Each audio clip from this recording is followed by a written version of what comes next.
खीसर एक गांव है जो हिंदुस्तानी सरहद से तकरीबन 13-14 मील के फासले पे वाक़ा है। आमी खीसर की रहने वाली थी।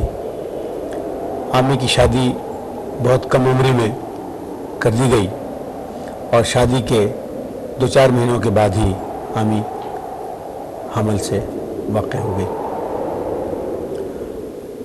ये हमल चलता रहा जिसमें ना उसे किसी डॉक्टर ने देखा क्योंकि डॉक्टर वहाँ होते नहीं हैं, ना किसी मिडवाइफ ने देखा क्योंकि मिडवाइफ भी वहाँ मौजूद नहीं है, ना किसी नर्स ने देखा क्योंकि नर्स भी वहाँ नहीं होती है, और ना ही किसी LHV या लेडी हेल्थ वर्कर की नज़र उस पर पड़ी क्योंकि इन इलाकों में हेल्थ के ये बुनियादी कारकुनान मौजूद नहीं होते हैं। हमल चलता रहा, फिर 9 महीने के कुछ ही दिन बाद उसको दर्द ज़हर आने शुरू हुए। छोटी उम्र और छोटा कद उसके लिए मसला बन गया।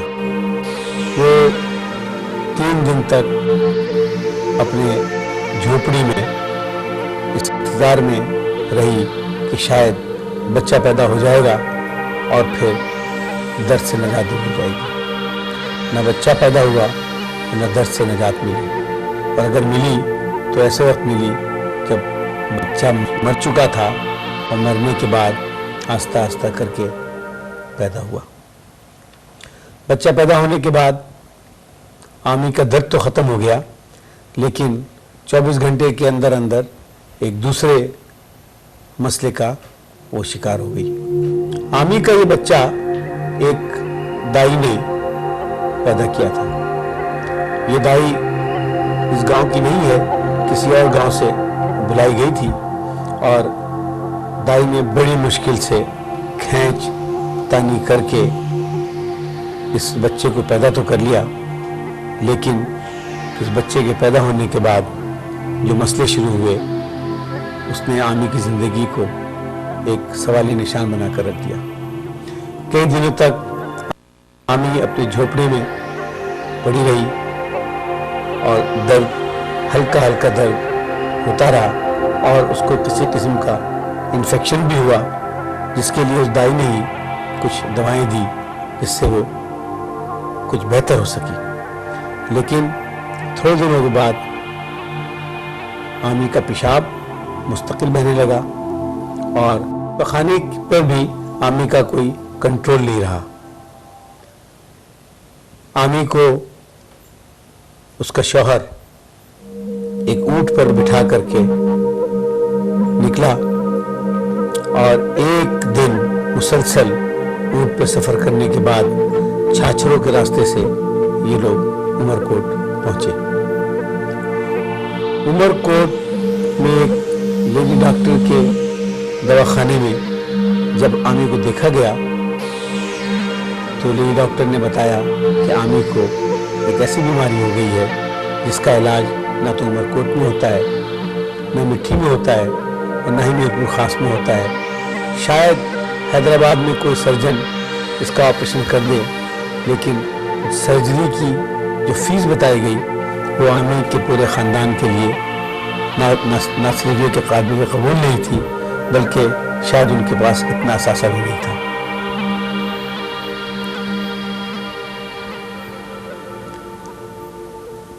वज़ाइक़ वजानुल फिस्तुला में होता क्या है? हमल के दौरान बच्चे का सर फंस जाता है, और जब ये सर फंसता है, ख़ास तौर पर उन लड़कियों में, उन बच्चियों में जिनकी शादी अपने उम्र से पहले हो जाती है। वो खुद बच्चियां होती हैं और उनको बच्चा हो जाता है, उनके कूल्हे की हड्डियां इस काबिल नहीं होती हैं कि वो बच्चे को संभाल सकें, या उन हड्डियों के दरमियान से बच्चा निकल करके ज़िंदा हालत में पैदा हो सके। जब ये सर फंस जाता है तो इस सर का दबाव पेशाब की थैली पर भी होता है और पखाने की थैली पर भी होता है। जब ये सर 3-4 दिन तक फंसा रहता है तो उस दबाव की वजह से जहाँ पर शदीद दबाव होता है वहाँ पर सुराख बन जाते हैं, और यहाँ से हर वक्त पेशाब और पखाना بہتا رہتا ہے۔ ایسے عورتوں کی زندگی بڑی پریشان کن ہو جاتی ہے۔ یہ عورتیں ہر وقت گندی رہتی ہیں، ان کے پاس سے پیشاب اور پخانے کی بدبو آتی رہتی ہے اور ان کو اپنے آپ سے نفرت ہو جاتی ہے۔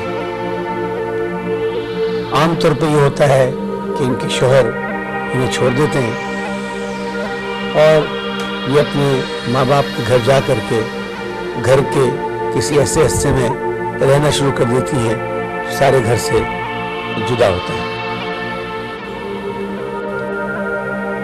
یہ عورتیں ساتھ ساتھ مایوسی اور ڈپریشن کا بھی شدید شکار ہو جاتی ہیں، زندگی سے ان کی الفت ختم ہو جاتی ہے۔ بلکہ ایک عورت نے یہ بھی کہا کہ اسے فسٹولا کی بجائے اگر وہ اندھی ہو جاتی تو بہتر تھا، کیونکہ اندھے لوگوں کی تو لوگ امداد کرتے ہیں، فسٹولا کے پیشنٹ سے لوگ نفرت کرتے ہیں۔ ان 100% مریضوں میں یہ مرض غریب عورتوں کو ہی ہوتا ہے، کیونکہ یہ غریب عورتیں ہوتی ہیں جن کو نہ تو حمل کی حالت میں ڈاکٹر دیکھتے ہیں، نہ نرس اور مڈ وائف کی ان پر نظر ہوتی ہے، اور عام طور پہ گھروں میں دائی بڑے غیر معیاری صورتحال میں ان کی ڈلیوری کرتی ہیں، اور جہاں جب مرا ہوا بچہ نکل جاتا ہے تو ساتھ ساتھ یہ بیماری دے جاتا ہے۔ پاکستان میں اس بیماری کی شکار عورتوں کی صحیح تعداد کا تو کسی کو علم نہیں ہے، لیکن ایک اندازہ لگایا گیا ہے کہ پاکستان میں یہ عورتیں ہزاروں کی تعداد میں موجود ہیں۔ مشکل یہ ہے کہ ان عورتوں کو یہ پتہ ہی نہیں ہے کہ اس مرض کا علاج بھی ہو سکتا ہے، اور یہ مرض ایک قابل علاج مرض ہے، اور تقریباً 99% عورتوں میں اس کا علاج کامیاب ہو سکتا ہے، جس کے بعد یہ عورتیں نہ صرف یہ کہ اپنے پیشاب اور پخانے پر کنٹرول رکھ سکتی ہیں، بلکہ اس کے بعد ان کی زندگی بالکل نارمل طریقے سے گزر سکتی ہے۔ ان عورتوں کو ہماری مدد کی ضرورت ہے۔ ان عورتوں کو اپنی زندگی گھر کے کسی خاموش کونے میں مایوسی کے ساتھ اکیلے نہیں گزارنا چاہیے۔ بعض عورتیں یہ سمجھتی ہیں کہ ان کو شاید کسی ایسے گناہ کی سزا ملی ہے جس کا انہیں پتہ بھی نہیں ہے، اور اس سزا کے طور پر نہ صرف یہ کہ اپنے آپ کو پاک رکھ سکتی ہیں اور نہ ہی وہ نماز پڑھ سکتی ہیں۔ عورتوں کو ایسا نہیں سوچنا چاہیے۔ ان کو کسی گناہ کی سزا نہیں ملی ہے، وہ ایک ایسی جگہ پر رہ رہی تھی جہاں پر ایمرجنسی آبسٹیکل کیئر یا جہاں پر ہنگامی امداد میسر نہیں تھی، یا ایسے لوگ میسر نہیں تھے جن میں فنی قابلیت تھی کہ اس عورت کی نارمل ڈلیوری کرا سکیں یا اس کا آپریشن ہو سکے۔ ایسی عورتوں کو چاہیے کہ وہ آئیں اور اپنا علاج کرائیں۔ بعض دفعہ ان عورتوں کو بھی یہ مرض ہو سکتا ہے جن کا کوئی آپریشن کیا گیا ہو، مثال کے طور پر بچہ کا آپریشن ہے، یا ایسی صورت میں آپریشن کیا گیا ہو جب ان کا بچہ ہو اور بچے کو نکالنے کے لیے آپریشن کرنے کی وجہ سے بھی پیشاب کی تھیلی میں سوراخ ہو سکتا ہے۔ آج کل ایسی عورتوں کی تھوڑی سی تعداد بڑھ رہی ہے، کیونکہ بعض جگہوں پر ہمارے بعض ڈاکٹر بھی قابلیت اور فن سے لاعلم ہوتے ہوئے آپریشن کرتے ہیں، جس کی وجہ سے یہ سوراخ بن جاتا ہے۔ پاکستان میں UNFPA United nations population fund کے تعاون سے ایک پروجیکٹ کا آغاز کیا گیا ہے۔ اس پروجیکٹ کے تحت پاکستان کے تمام صوبوں میں ایسے مراکز بنائے گئے ہیں جہاں ان عورتوں کا بغیر کسی معاوضہ کے علاج کیا جاتا ہے۔ اس علاج میں ان کی سرجری بھی شامل ہے، ان کا ہسپتالوں میں رہنا بھی شامل ہے، اور ہسپتالوں میں قیام کے دوران ہر قسم کی سہولت ان کو مفت مہیا کی جا رہی ہے۔ जनवरी से शुरू होने वाले इस प्रोजेक्ट के तहत कई जगहों पर कैंप लगाए गए हैं और ऐसी औरतों का ऑपरेशन किया गया है। आप भी अगर किसी इस औरत को जानते हैं, अपने शहर में, अपने मोहल्ले में, अपने गांव में, अपने देहात में, अपनी सड़क पर, आजू बाजू किसी ऐसी औरत